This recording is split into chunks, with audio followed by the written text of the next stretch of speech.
Although I must remind you that afterwards there is a screening of the new Rehat Desai film on Marikana.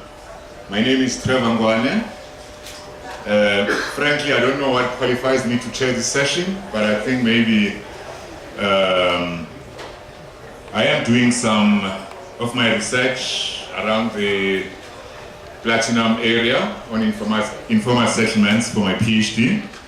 So I know a bit about what's going on there. So this session again is on new rural transformations on the Platinum Belt. As you know that we now live in a democratic era, but we still have got chiefs and, I don't know, chieftains, female chiefs. Yeah, I know that. So the panel is going to look at that and how it relates to mining rights, community ownership, and benefits from mining. On the panel, we've got dear old comrade Gavin.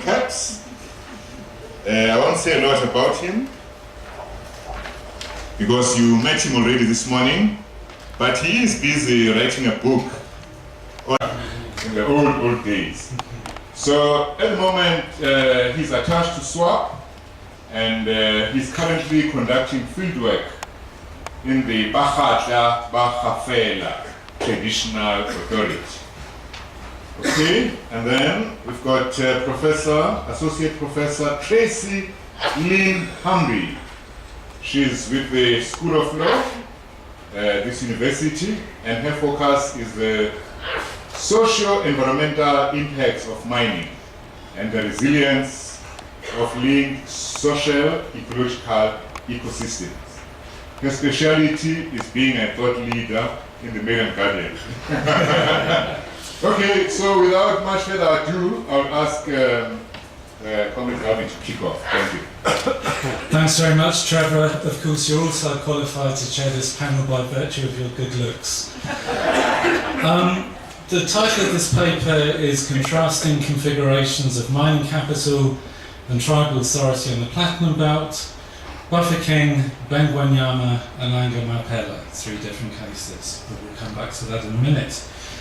We established firmly this morning that one of the striking features of the platinum mining industry is that its reserves are geopolitically located in 2 former homeland areas of Bophuthatswana and Baboa, now broadly the Northwest Province and Limpopo. And as a result of this, the platinum boom, which began really in the late 1990s and pushed all the way into the early 2000s to the crisis of 2008, has witnessed the industry's dramatic expansion over communal land under the local administrative jurisdiction of traditional authorities.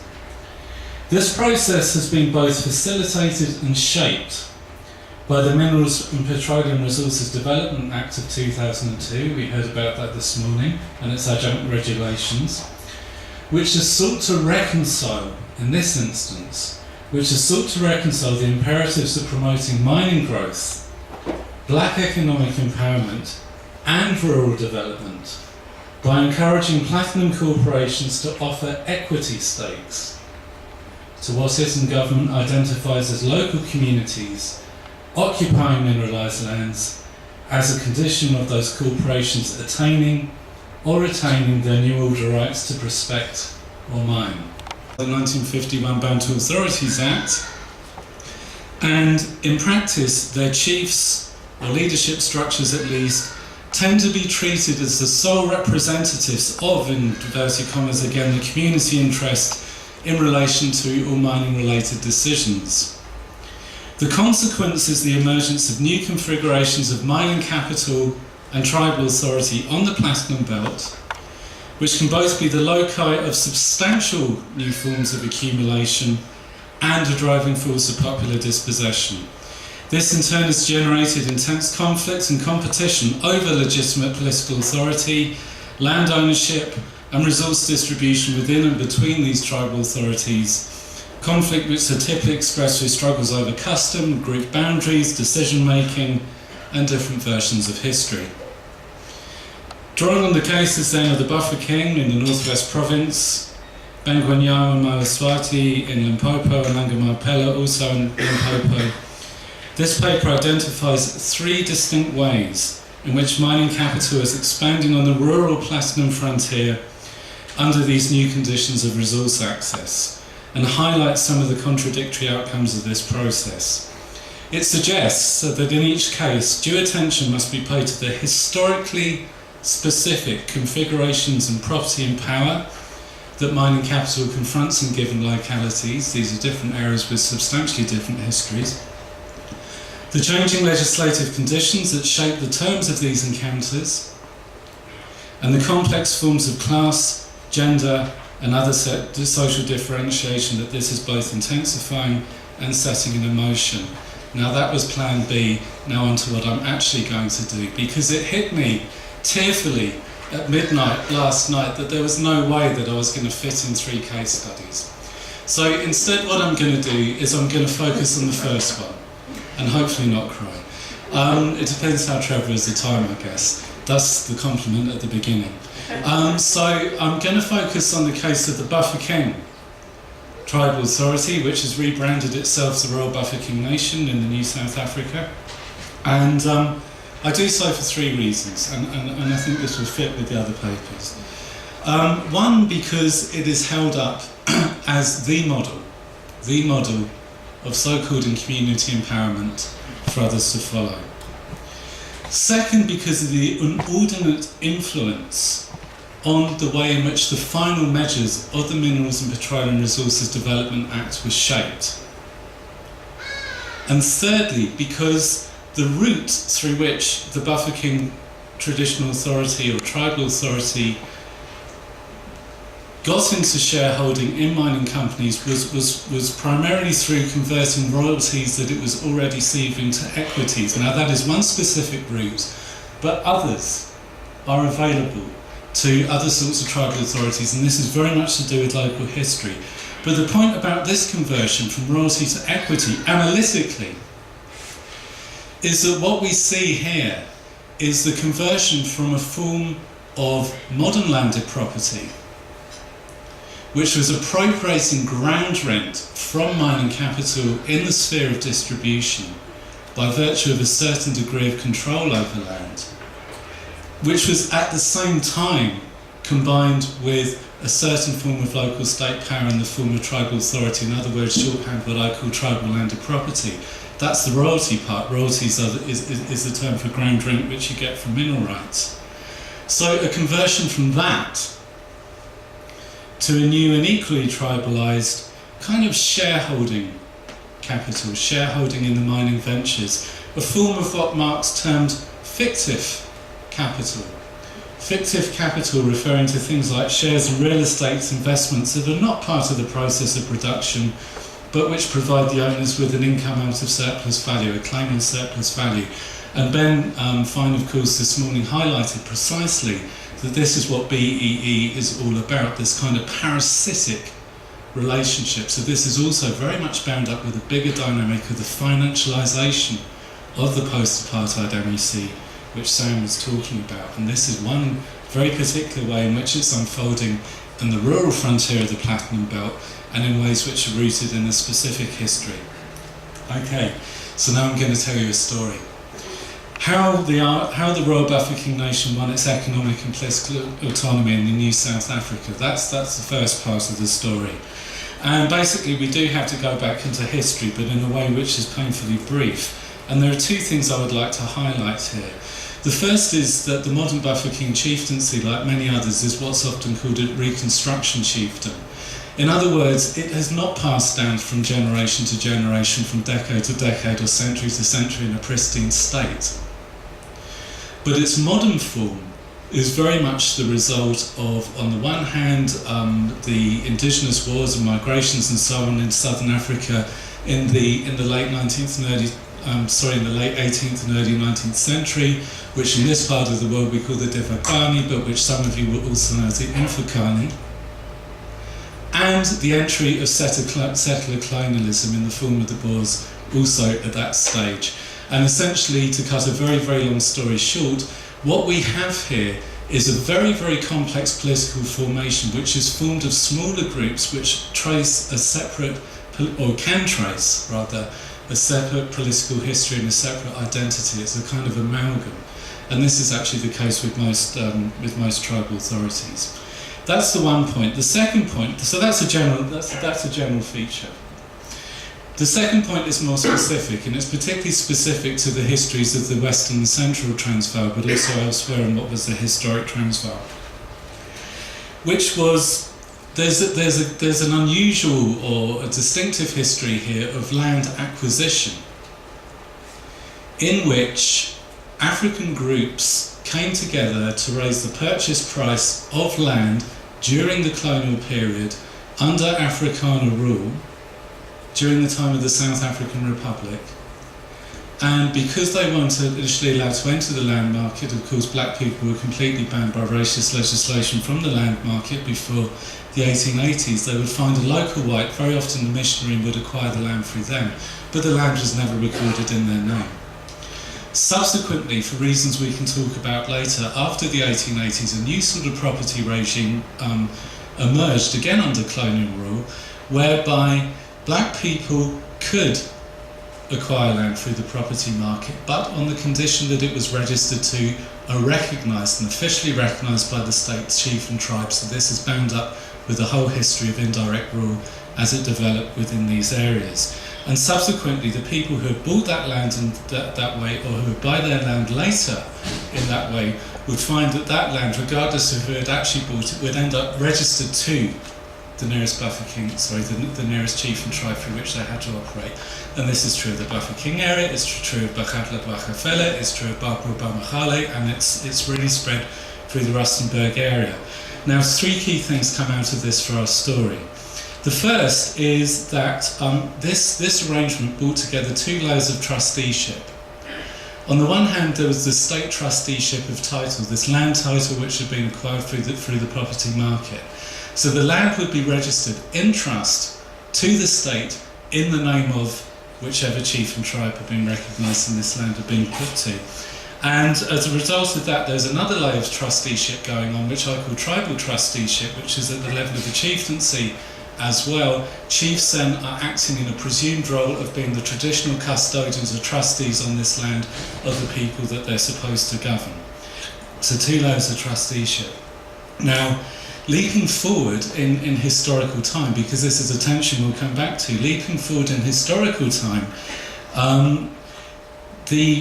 one of the extraordinary features of this area was, of course, the platinum was underneath the land and the mineral rights had actually been attached to the surface rights. And by virtue of this, the tribal authorities, which had land registered to them in that name, were able to extract a degree of ground rent, a degree of royalties from the mining companies which began prospecting and mining that land. But that rent relation would be mediated at the same time through the trustee state. And this became a key point of struggle in the Bafokeng case from the late 1980s onwards, where the local homeland leader, Lucas Mangopi, they were in the Bophuthatswana homeland by then, intervened actually in that relationship between the Bafokeng chieftaincy as a form of corporate landed property and the Impala Mining Company on the other hand, which had developed its operations there since the late 1960s, and interposed a set of agreements and so forth which were pretty detrimental to the Bafokeng chieftaincy and were pretty good for Impala. So there was a kind of alliance that emerged. This was fought through the courts. It was fought through the courts all the way into the new South Africa, and essentially it eventuated in an out-of-court settlement in 1999, which on the one hand substantially raised the royalty revenue which the Bafokeng chieftaincy were now going to get from Impala, but on the other hand as well had another kind of effect, which was it kind of removed the state trusteeship from the relationship, because the powers of state trusteeship over this land had been inherited by the then Minister of Land Affairs. And for a variety of reasons we weren't going to go into, he didn't get at all involved in the subsequent negotiations between Bafokeng and Impala. And so this was like the de facto, if not the de jure, elimination of that form of state trusteeship. And this is very, very important because this is about then the Bafokeng chieftaincy kind of winning a large degree of economic autonomy of the central state, and it had a very, very strong drive to do that. And this was complemented by something which had happened earlier, which is, as far as I know, not been recorded, but should be spoken about, which was there was another kind of trusteeship arrangement as well. It wasn't just that the economic property, the landed property, was subject to state trusteeship, but also the revenues which came from that would have to go through a whole system which was defined by the 1978 Mnwana Traditional Authorities Act, in which the revenues would be paid into what became known as the D accounts. The D accounts, which feature very, very big in the Bapo Bamahale case at the moment, tribal trust accounts, which were controlled by the homeland state and subsequently by the provincial government. That's where the money would go, and then there would be a degree of the way in which that money was cascaded down to the traditional or tribal authority in question and was spent. In other words, vertical forms of public regulation. So the political autonomy through that finance was also constrained as well. And the Bafokeng administration had been very successful in 1996 of actually getting out of that system, and there's a very interesting story about how it did so. But essentially, by then 1999, it had won both its economic autonomy vis-a-vis the mining company, and it had won its political autonomy over the state trusteeship and control of finances and public regulation. So it was really getting constituted as a more or less fully private power. And the final thing to note about this time is that it was also facing a new sort of challenge, which of course was, as Trevor intimated, it was in the new South Africa. And what was going to be the place of the chieftaincies and tribal authorities in the new South Africa, in particular in relation to new systems of rural municipal local government. And there, as we know, there are a whole series of compromises being made. We can talk about that later. But the net effect is for the Bafokeng chieftaincy, which had a structural imperative to maintain control over its territory and to generate a degree of consent and legitimacy for its rule through service delivery coming from these revenues. It was particularly important to maintain that independent revenue, because otherwise Rustenburg local municipality was potentially moving in through the new ward system and taking away its political support, or at least that's how it saw it at the time. Okay, so then suddenly the new minerals dispensation comes onto the agenda with the Mineral Development Bill in 2000. And this completely threatened the hard-won economic and political autonomy of the Bafokeng chieftaincy, on the one hand by the fact that all mineral rights were going to be nationalised. So it would no longer be having this rent relationship with the mining company, it would no longer necessarily be getting this private royalty stream. And on the other hand, at the same time, that it was getting built into the policy at that time, that the state though would try, and all the royalties which would now be paid to the state would go into a dedicated state fund which would be held nationally and would be redistributed to mining affecting areas through a local economic development fund, through which anyone could apply but had to follow a series of procedures. So in other words, you'd be subject to state regulation again. And went even further and said communities, i.e. tribal authorities, which were already in a receipt of a royalty before the new mineral dispensation, could continue to receive it, but now on the provision that they were subject to a whole new forms of sort of financial regulation and everything else. In other words, this was bringing this, what had become a quasi-private body, albeit with public functions, back into the public sphere, but actually drawing it back into the state again. And this was quite deliberate. So faced with this then was an absolute challenge for the Bafokeng chieftaincy. And I was doing my fieldwork in Bafokeng at the time, and I just want to read to you, because it's quite extraordinary, I think, as a sign of the thinking and the way that everything came together again. A speech, or rather a briefing actually, which was done at a meeting, a strategic planning workshop of its senior executives in 2001. And one of the brightest and most articulate of those laid out to the other executives what was now at stake for the Bafokeng chieftaincy in the new dispensation with all these measures going on. It's a long quote, but I think it's worthwhile. This is how it was explained, their situation was explained. The government is engaged in a national transformation programme. The creation of the legislative framework is informed by the policy of the party in power. The ANC is in power, and the SACP's socialist influence is strong. That's where the intellectuals come from, and also from COSATU. All policy determinations are influenced by socialist ideas. Now remember, this was the government of Thabo Mbeki. That's why the constitution stripped traditional authorities of their power. All power must be centralised around government at the national level.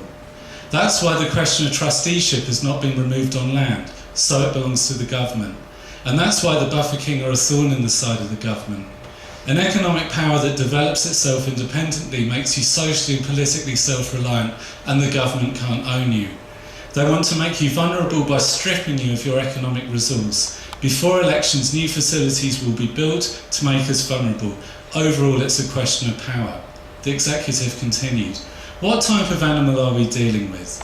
First, there is local government reform. Chapter 7 of the Constitution has created wall-to-wall municipalities where there is delivery of infrastructure and services. Anyone claiming to have those functions and powers will be stripped of them. Therefore, government will no longer need to subsidise traditional authorities, allowing them to be phased out and ignored. An R8 billion budget has been set aside for local government so that it can move in and discipline traditional authorities using the ward system. Every ward is also an ANC branch, which will become the leadership on the ground, who will sell it to the youth, so it looks like the branch is bringing development and sidelining Dikhozi chieftaincy. The community as a whole is no longer recognised as an entity on its own, but people still owe allegiance to us, and the ANC are trying to break it. What can I do to make you forget your father? Give them the youth leadership roles and make them think they're bigger than Khosi, the chief. Brainwash them, that is the only way. Finally, the Minerals Development Bill is out. The Minister is saying, who do these Bafokeng think they are? They are a minority in the industry. Strip the Bafokeng of their revenue stream and you've got them and their infrastructure. The Bafokeng will be cap in hand, and Rustenburg local municipality will look like one of the best new municipalities. The MDB in its new form retains its essence. Communities have to reapply after 5 years and prove the need to still receive the royalty. It will be a subjective decision on the part of the Minister. The bill also requires an annual development plan and proves that the royalty is being used for rural development of the whole region and all the people around, plus a proper system of financial control which can be audited at any time on demand. This takes us back to the Mangopi government and its attempts to control the purse strings of the Bafokeng. A constitutional right is being replaced with a privilege. We are under attack by a government and its socialist ideas. So this is how this was perceived within the upper echelons of the Bafokeng Tribal Authority. And of course I've completely run out of room now to tell you what happened next, but I'll tell you in 2 seconds. Basically, what then happened was it realised through the experience of a joint mining venture which it was moving into with Anglo Platinum at the time when all of this was going on, because Anglo Platinum was under pressure to try and get into joint ventures with tribal authorities as a way of proving to the government that you don't need a new minerals dispensation because we're doing it anyway. When that was going on, basically the lesson was learnt from this, that this could be applied and generalised. And to cut a long story short, there was a lot of political manoeuvring then and building of alliances and so forth, and a lot of influence placed on the Department of Minerals and Energy to really write it into the post-apartheid minerals dispensation, that instead of there being a royalty which would go to the state and would be cascaded down to everybody, rather so-called communities, i.e. traditional authorities, should be given equity stakes in the industry instead. What is the effect of that? It effectively re-privatises the royalty revenue again. And it effectively means you're no longer subject to these new forms of vertical regulation which were being brought in. And the story then continues. Basically, the Bafokeng administration was really able to pioneer this model. It ended up with a massive conversion of its royalty in Impala into a 13.4% equity stake, making it the largest single institutional shareholder in the world's second largest mining company. And from there, it began to invest those revenues into new forms of BE diversification, into telecoms, into construction, into mining, into all that kind of other sectors, through a holding company called Royal Bafokeng Holdings, which now has a market capitalisation of around 35 billion rand. And just to finish on this note, and I'm very sorry to have overrun my time, but just to finish on this note, one of the things that this has led to is an attempt by the Bafokeng chieftaincy to completely eliminate the institution of state trusteeship overland by getting title transferred solely into its name, because that then creates the opportunity for the mining economy to develop in any unfettered way, any other form of regulation by the state. But this in turn has fed back into those historic tensions which were there in what I call the tribal title trust regime at the beginning, and the fact that a whole number of local families and local clans, etc., have come forward and said, hold on a minute, this land never actually historically belonged to the Bafokeng chieftaincy anyway. It belonged to us, and if it should be registered to anybody, it should be registered to us. And this has opened up a whole massive land struggle which is going through the courts at the moment, all kinds of implications for the political integrity of this institution formed in the colonial and apartheid periods. And basically the model then, which we are led to believe is the one which all should follow, is looking rather like it may have been constructed on foundations of sand. Thank you.